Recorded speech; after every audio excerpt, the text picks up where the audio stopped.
حضرت مرزا مظہر جانے جانا فرماتے ہیں کہ بارش ہوئی تھی تازی تازی دلی میں، تازی تازی بارش ہوئی تھی. ایک بابا لکڑی کے جوتے پہنے کھڑا ہوں، اللہ اللہ اللہ اسی کسے دے کچھ بھی نہیں لگ دے، نہ کوئی ساڈا دردی. بابا مست ہو کے جا رہا، اللہ اللہ کرتا جا رہا. ایک طوائف اپنے کوٹھے سے اتر کے تو سیڑھیوں پہ بیٹھی تھی، ساتھ اس کا یار بھی بیٹھا تھا. بابا اپنی مستی میں جا رہا تو بابا جی کے پیروں سے کچھ مٹی اڑی تو اس عورت کے کپڑوں پہ پڑ گئی. پرواہ ہی نہیں، بزرگ گزر رہے. وہ یار اس کا دوڑا ہوا آیا، اس نے آ کے تھپڑ مارا. کا خیال نہیں سارے اس کے کپڑے آلودہ کر دیے، تو کدھر تیرا دماغ نہیں ٹھیک؟ بابے نے نظر اٹھائی، کہا بیٹے میں نے دیکھا نہیں، چل اللہ تیرا بھلا کرے، تو نے بدلہ لے لیا. بابا جی چپ کر کے وَإِذَا خَاطَبَهُمُ الْجَاهِلُونَ قَالُوا السَّلَامَ چپ کر کے گزر گئے. ٹھنڈ کا موسم تھا، بارش تازہ ہوئی تھی، حلوائی دودھ کاڑ رہا تھا. اس نے بٹھایا بابا جی کو پھٹے پہ، پیالہ پکڑا، دوڑ کے آگے بڑھا. بزرگ آ گئے، آئیے بیٹھیے. دودھ کا گرم گرم پیالہ شکر ڈال کے دیا. بابا جی نے دودھ پیا، پھر نظر جھکی، پھر رنگ بدلا. کہنے لگے مالک تو کتنا بے نیاز ہے، کہیں تھپڑ مرواتا ہے، کہیں دودھ پلاتا ہے. تیری بے نیازی ہے نا، ادھر تھپڑ مروایا، یہاں دودھ پلایا، تو ہی جانتا ہے تیرے رنگ کیا ہے. ابھی بابا وہیں بیٹھا تھا، دوڑے آئے پیچھے سے لوگ، شور ہوا. بابے کو دبوچ کے وہاں لے گئے جہاں اس نوجوان نے تھپڑ مارا تھا. کہا تو اللہ کا بندہ ہے، اللہ کے بندے بد دعا تو نہیں دیتے. ہوا کیا؟ کہا تو نے بد دعا دی ہے؟ کہا نہیں دی، بات بتاؤ. کہنے لگے اس نے تجھے تھپڑ مارا ہے، چھت پہ چڑھا ہے، پیر پھسلا ہے، گردن کے بل گرا ہے، منکا ٹوٹ گیا، مر گیا ہے، تو نے بد دعا دی ہے. بابا جی کہنے لگے یار میں نے تو دوسرا لفظ بھی نہیں کہا، بھلا ہو کہہ کے گزرا ہوں، میں نے نہیں بد دعا دی. کہا تو نے دی ہے تبھی تو مر گیا. کہا نہیں دی. کہا بابا تو بزرگ آدمی ہے، سچ بول. تو بابا جی کہنے لگے سچ سنو. پھر میں آ رہا تھا، میرے پیروں سے مٹی اڑی، اس کے یار کے کپڑوں پہ پڑی، اسے برا لگا، اس نے مجھے مارا. جب اس نے مجھے مارا تو میں کوئی لاوارث تو نہیں تھا، جب اس نے مجھے مارا تو میں کوئی لاوارث تو نہیں تھا. مجھے دشمنوں نہ چھیڑو، میرا ہے کوئی جہاں میں ابھی پکار لوں گا، نہیں دور ہے مدینہ. اس نے مجھے مارا تو میں کوئی لاوارث تھا کہ میرا بدلہ کوئی نہ لیتا. اس نے مجھے مارا ہے تو میرے یار کو برا لگا تو اس نے اسے مار دیا ہے، میری تو غلطی کوئی نہیں. یاروں کا جھگڑا ہے، یہ تو دوستوں کا جھگڑا ہے، یہ تو یاروں کا جھگڑا ہے، کوئی غلطی نہیں میری، کوئی غلطی نہیں. خش خش جنہ قدر نہیں میرا، اے میرے صاحب نو وڈیاں، میں تے گلیاں دا روڑا کوڑا، میں گلیاں دا روڑا کوڑا. میں نو محل چڑھایا ہے سائیاں، میں نو محل چڑھایا ہے سائیاں. فرمایا اس نے مجھے لاوارث سمجھا تھا کہ تھپڑ مار کے گزر جائے، میرا کو پوچھے گا ہی نہیں. میرے رسول پاک علیہ السلام کے بارے میں رب فرماتا ہے ابھی میں تو تیرے ہوتے ہوئے کافر کو سزا نہیں دیتا کہ تو موجود ہے. یاد رکھیں حضرت فضیل بن عیاض فرماتے ہیں ایک جوان تھا، مسجد میں آیا، لوگوں سے کہنے لگا روٹی کھلاؤ. کسی نے توجہ نہ کی. اس نے کہا میں رب بتانے والا ہوں، میری طرف دیکھو تو صحیح. کسی شخص نے خیال ہی نہ کیا. پھر اس نے کہا یار تھوڑا سوچو. نمازیوں سے کہا، اہل علاقہ سے کہا، انہوں نے کہا تیری طرح کے بڑے درویش دیکھیں. مسجد کے محراب میں وہ رب کریم کا بندہ انتقال کر گیا. جب فوت ہو گیا نا، لوگوں کا مزاج ہے، بیمار کو دوائی نہیں دیتے، جنازے پہ وقت پہ پہنچ جاتے. جب کوئی گر رہا ہوتا ہے تو سہارا کوئی نہیں دیتا، جب کوئی گر جاتا ہے، ٹانگ ٹوٹ جاتی ہے تو تیمارداری کو زمانہ پہنچ جاتا ہے. اور بزرگ وہ نوجوان اللہ کا نیک بندہ مسجد کے محراب میں فوت ہو گیا. حضرت فضیل ابن عیاض کہتے ہیں امام صاحب نے اعلان کیا چندہ دو، کوئی لاوارث فوت ہو گیا، کفن دینا. چندہ کٹھا ہوا، کفن خریدا، جنازہ پڑا. عشاء کے بعد دفن کر کے آئے. فجر کی نماز کے لیے جب امام اور مؤذن مسجد میں آئے تو چیخیں مارنے لگے، تڑپنے لگے. دور دور تک آوازیں پھیل گئی، دنیا دوڑی آئی. کیا ہوا؟ کہنے لگے وہ جو تم نے کفن پہنایا تھا وہ یہاں پڑا ہوا ہے، اور دیکھو کفن پہ تحریر لکھی ہے. تحریر کیا ہے؟ عرش کے مالک نے فرمایا میرے دوست نے روٹی مانگی تم نے دی نہیں، اس نے تمہیں میرے قریب کرنے کے لیے اپنی طرف توجہ کرائی، تم نے کی نہیں. اور میرا یار تمہارے کفن کا محتاج تھا، سنبھال کے رکھو اپنا کفن، میں نے اسے جنت کا لباس عطا فرما دیا، سنبھال کے رکھو. یہ کوئی لاوارثوں کا ٹولہ ہے؟ یاد رکھیں جو وارث والے ہیں، وارث والے ان کا رنگ اور ہے، جو ماننے والے ہیں ان کا مزاج اور ہے۔ اپنی زندگی لوارثوں کی طرح نہیں گزاریں، تھوڑا سا ادھر گیا تھا تو پھر تھوڑا سا ادھر گیا تھا تو تھوڑا سا، یہ کیا بات ہوئی، یہ کیا بات ہوئی؟ اپنے آپ کو، اپنی نسبت کو، اپنے عقیدے کو مضبوط رکھیں۔ 1 انچ کے لیے اعلیٰ حضرت فاضل بریلوی رحمت اللہ علیہ کے مکان کی دیوار گر گئی، ایک کونا مکان کا، آپ جانتے ہیں پرانی دیواریں چھوٹی ہوتی تھی اور بارشوں میں اکثر گھروں کی دیواریں گری ہوئی ہوتی تھی، ایک سائیڈ کی دیوار گر گئی تو اس کونے میں ہندوؤں کا گھر تھا۔ اب مستری صاحب رات کو آئے، ان سے بات ہوئی تو کہنے لگے سویرے کام شروع کروں گا۔ کہا 1-2 صاحب نے کہ ہندوؤں کا گھر ساتھ ہے اور وہ دشمن بھی بڑے زیادہ ہیں، تو رات کو ہی ہو جائے۔ کہنے لگا جی نہیں، میری مجبوری ہے، مزدور کہاں سے لاؤں گا، بڑے معاملات ہیں، سویرے شروع ہوگی۔ اب رات کو مولانا ظفر الدین بہاری علیہ رحمہ کہتے ہیں بچے مدرسے کے، باقی سارے لوگ، سب کو جمع کیا گیا، چونکہ اس طرف سے تھوڑا خطرہ تھا ہندوؤں کی جانب سے۔ کہا جناب یہ بڑے دشمن ہیں اسلام کے، تو اس طرح کرو کہ 2-3 بچوں کی ڈیوٹی لگائیں یا کچھ لوگوں کی یہاں رات کو پہرا دیا جائے۔ ٹھنڈ بھی بڑی زیادہ تھی، کھڑا ہونا بھی مشکل تھا۔ اعلیٰ حضرت رحمت اللہ علیہ عشاء کی نماز کے بعد جلدی حجرہ خاص میں تشریف لے جاتے تھے۔ اس رات جب دیکھا نا باہر شور ہو رہا ہے تو اسی طرح سر پہ ایک رومال لپیٹا تو باہر آ گئے، کہنے لگے کیا شور ہے؟ کہا حضور سردی ذرا زیادہ ہے تو یہاں کسی کی ڈیوٹی لگانی ہے پہرے کی۔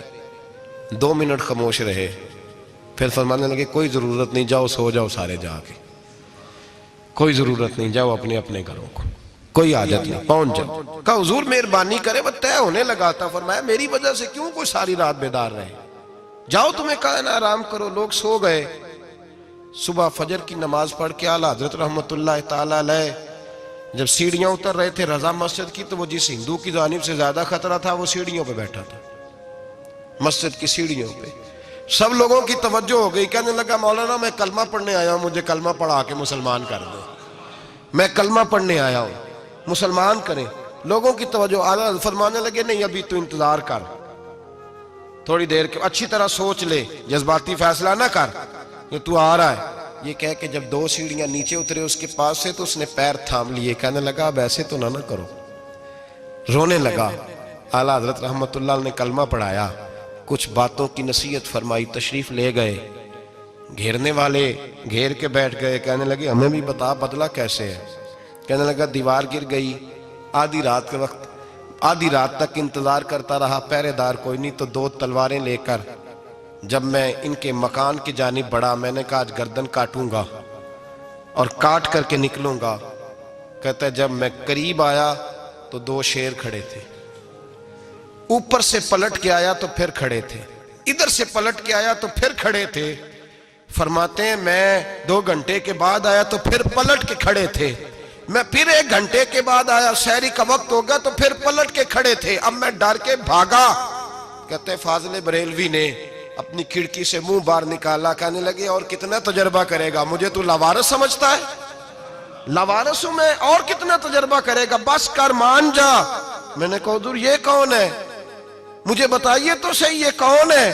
تو کہنے لگے میں نے ساری زندگی رسول اللہ کی عظمت کا دفاع کیا ہے، ساری زندگی غوث اعظم کے نعرے لگائے ہیں، ابھی تو یہ مدد صرف غوث پاک جیلانی کی بھیجی ہوئی ہے، ابھی تو غوث اعظم کی بھیجی ہوئی مدد ہے، مولا علی ابھی پیچھے ہیں، 2 جہاں کے محبوب ابھی اس سے پیچھے ہیں، وہ تو ابھی پیچھے ہیں، پیچھے کھڑے ہیں کہ ضرورت پڑی تو ہم بھی تیار بیٹھے ہیں۔ او بھائی آج رواج ہو گیا، رواج، میں نے 2-4 دن پہلے بھی کہا تھا، لوگ کہتے ہیں نہیں کوئی نہیں ضرورت، سامنے سارا کچھ نظر آ رہا ہے۔ او خدا کے بندو یاد رکھو، نسبت ہے بڑی چیز، جانے تو دو میں اگر کسی کو نسبت میسر آ گئی نا، نسبت، خالی دامن ہی مل گیا، تیرے ہاتھ میں کچھ ہے تو ہونی چاہیے نا، خالی دامن ہی تجھے کسی کا میسر آ گیا تو بچ گیا۔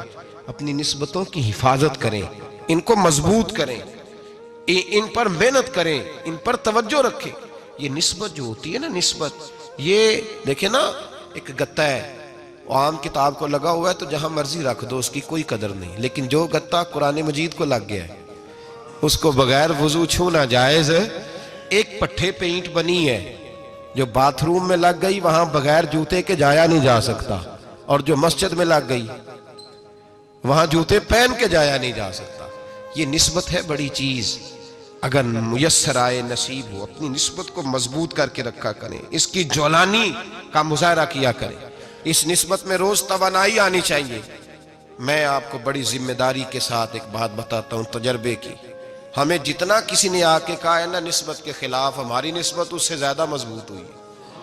ہمیں جتنا کسی نے آ کے کہا ہے نا جی آپ کو کیا ملا, آپ کو کیا ملا, تو ہم نے اتنا کہا یار جیسے جیسے تو کہتا جاتا ہے ہماری تو نسبت میں اضافہ ہوتا جاتا ہے, ہمارا تو مزاج بدلتا جاتا ہے. روز ایک نیا پردہ کھلتا ہے, روز ایک نیا رنگ واضح ہوتا ہے, روز ایک نئی توانائی. ابھی تھوڑے دن کی بات ہے, ایک مولانا شرف الدین صاحب ہے, مفتی صاحب, میرے حضرت صاحب کے مرید ہوئے.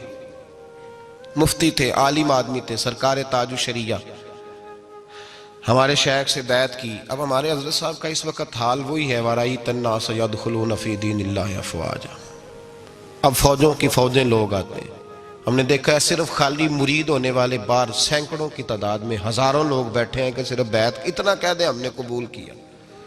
اس عالم میں اور جہاں حضرت صاحب کا اعلان ہو جائے کہ تشریف لا رہے ہیں وہاں لاکھوں کا مجمع جمع ہو جاتا ہے اور ایک جھلک دیکھنے کو لوگ ترستے رہتے ہیں.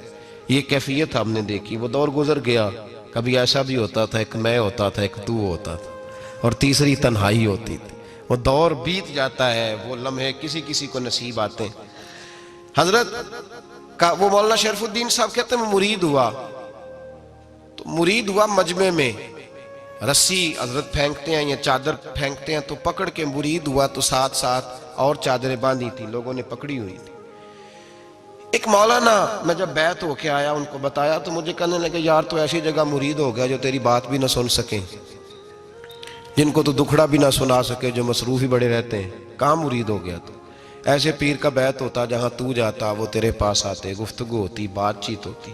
کہتے جب انہوں نے مجھے بہت زیادہ قائل کیا نا, بہت زیادہ, تو میں نے ارادہ کر لیا, میں نے کہا بات ٹھیک ہے, بیعت کہیں اور ہونا چاہیے تھا.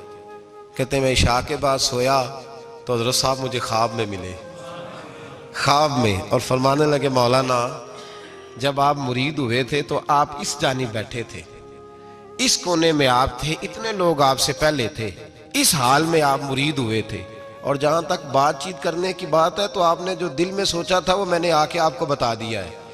پھر بھی بڑی ضرورت ہو تو میرے صاحبزادے کا نمبر لے لیں اور فون کر لیا کریں, بات ہو جایا کرے گی. کہتے ہیں یہ ابھی بات ہو ہی رہی تھی کہ میرے دروازے پہ دستک ہوئی تو میری آنکھ کھل گئی, میری آنکھ کھلی تو میں پریشان ہوں کہ نمبر تو ملا نہیں.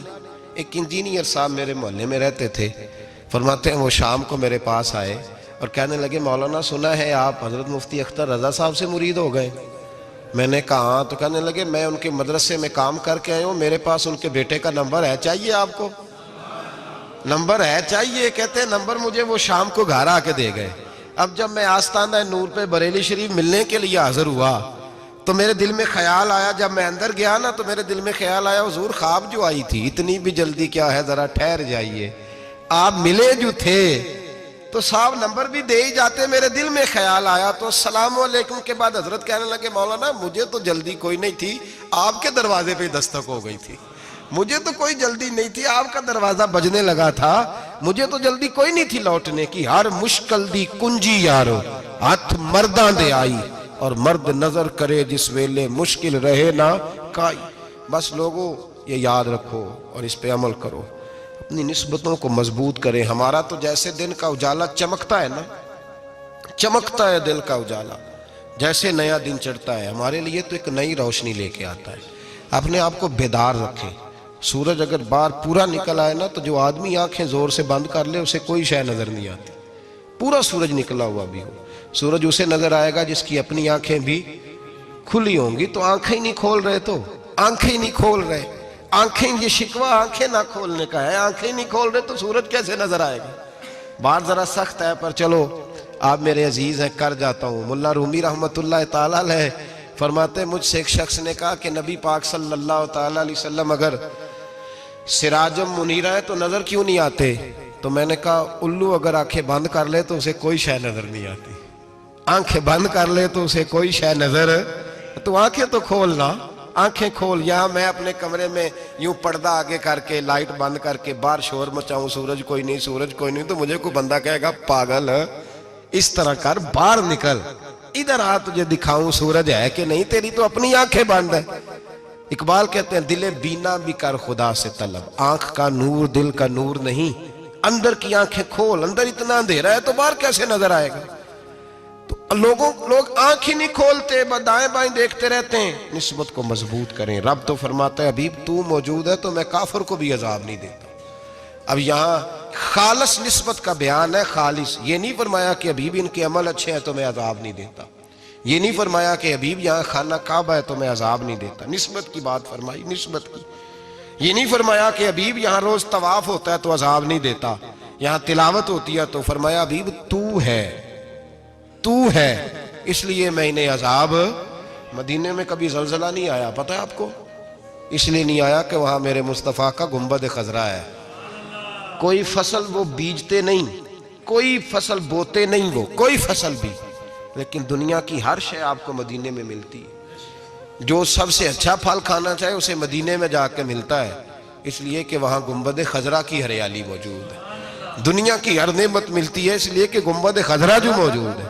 تو بھائی یہ نسبتوں کی بار ہے، نسبتوں کی۔ پرانی امتوں میں جب کوئی گناہ کرتا تھا تو دروازے پہ لکھا ہوتا تھا سویرے، میرے حبیب نے دعا فرمائی مولا یہ میرے ہیں انہیں رسوا نہ کرنا، اے اللہ میرے ہیں انہیں رسوا نہ کرنا۔ تو میرے بھائی سن لو اور یاد رکھ لو، لاکھوں پاپ بھی لوگ کر کے آئیں، سویرے منہ دھو کے نکل آئیں تو عرش کا مالک رسوا نہیں کرتا، بلکہ کہتا ہے تو میرے دامن میں چھپ جا، اندر جا کے جہاں گناہ کیا ہے وہاں جا کے دل سے سچی توبہ کر لے، میں قیامت میں بھی کسی کو نہیں بتاؤں گا کہ تو نے گناہ کیا ہے۔ تو برکت کس کی ہے؟ رسول پاک کی۔ یہ برکت کس کی ہے؟ حبیب دو عالم کی صلی اللہ۔ غلامی کا رشتہ مضبوط کریں، غلامی کا، وارث والے بنے، لوارث نہ بنے۔ لوارثوں جیسی زندگی نہ گزارے، جہاں مرضی چلے گئے، جہاں مرضی چھٹیاں کار ہے، جتنے مرضی ٹائم بتائے، جو مرضی طبیعت میں آیا کرتے پھرے، پتہ ہی کوئی نہیں، حال ہی کوئی نہیں، یہ کوئی کیفیت نہیں ہے کوئی بھی۔ مجھے ایک صاحب کہنے لگے کہ ایک پیر بھائی پوچھ رہا تھا حضرت صاحب کا حال کیا ہے، میں نے آج کے بعد اس نے تجھ سے پوچھا تو بالکل نہ بتانا۔ وہ کیسا بیٹا ہے، وہ کیسا بیٹا ہے جو پڑوسیوں سے دائیں بائیں لوگوں سے حال پوچھتا ہے، اسے پتہ ہی نہیں، اسے خبر ہی نہیں، اسے تو لمحے لمحے کی خبر ہونی چاہیے، اسے تو منٹ کا پتہ ہونا چاہیے تھا۔ وہ اس نے کس طرح کی نسبت رکھی ہوئی ہے جس کو ہم سایوں سے پوچھنے پڑتا ہے ذرا پتہ کر کے بتانا حال کیا ہے۔ تو کدھر تھا بھائی، اتنی دیر ہو گئی، تو نے حال بھی کسی اور سے پتہ کرانا ہے؟ میں نے کہا اس کو کہنا آج کے بعد حال پوچھنا ہوا تو خط لکھے، میں بھی جواب لکھ دوں گا، بات ختم ہو گئی۔ جب دور دور جو رہنا ہے تو ٹھیک ہے، پھر اس طرح نہ تو خدا ہے نہ میرا عشق فرشتوں جیسا، دونوں انسان ہیں تو پھر کیوں اتنے حجابوں میں ملے؟ اور اس نے کہا تھا اب کہ ہم بچھڑے تو شاید کبھی خوابوں میں ملے، جیسے سوکھے ہوئے پھول کتابوں میں ملے۔ ایسا کام نہ کریں کہ وہ انداز ہی بدل جائے، اپنے آپ کو، اپنی نسبتوں کو مضبوط کریں۔ اللہ تبارک و تعالیٰ سے دعا اور التجا ہے کہ اللہ کریم ہمیں نسبتوں کی مضبوطی عطا فرمائے، اور اللہ تبارک و تعالیٰ ہمیں یہ توفیق دے کہ ہم سمجھ جائیں اس بات کو کہ اصل بات ہے کیا، اور اصل کی مضبوطی کتنی ضروری ہے، اصل تک پہنچنا کتنا ضروری ہے۔ اور یہ بھی یاد رکھیں، اماں جب ناراض ہوتی ہے نا، جب اماں ناراض ہوتی ہے تو کہتی ہے بس نکل جاتا، فٹافٹ نکل جاتا، دوڑ جا، کوئی تعلق نہیں۔ ابا بھی کہتا ہے آج آیا تو ٹانگیں توڑ دوں گا، حال ہی کوئی نہیں۔ اور وہی بیٹا جا کے 2 منٹ پیروں میں بیٹھتا ہے، کہتا ہے اماں تجھے پتہ ہی نہیں میں کتنی ٹینشن میں تھا۔ تو وہی اماں باہر نکل کے پہلے بڑھ کے مار رہی ہوتی ہے حد کر دوں گی، پھر وہی اماں کہتی ہے بڑا پریشان ہے بیچارہ۔ یہ کیفیت ہے، اپنے آپ کو صحیح کریں، اپنی نسبتوں کو مضبوط کریں، احکامات پہ عمل کریں، محبوب کی غلامی تگڑی کریں۔ یہ جو سستیاں ہیں، کوتاہیاں ہیں، ان کو دور کریں۔ زندگی کا لطف آتا ہی تب ہے جب آپ پورے طور پر اپنے آپ کو چاق و چوبند کرتے ہیں۔ اگر تھوڑا کر لیا، تھوڑا چھوڑ دیا، 1 پڑھ لی، 3 رہ گئیں، 3 پڑھ لیں، 2 رہ گئیں، یہ لطف نہیں ہے، یہ ذائقہ نہیں ہے۔ اپنے آپ کو مضبوط کریں اور پورا مضبوط کریں، پوری اپنے اندر جو ہے وہ جولانی نسبت کی پیدا کریں۔ بس یہ دعا کریں اللہ جب تک زندہ رکھے غلامی میں رکھے، اور مارے تو غلاموں جیسی موت عطا فرمائے۔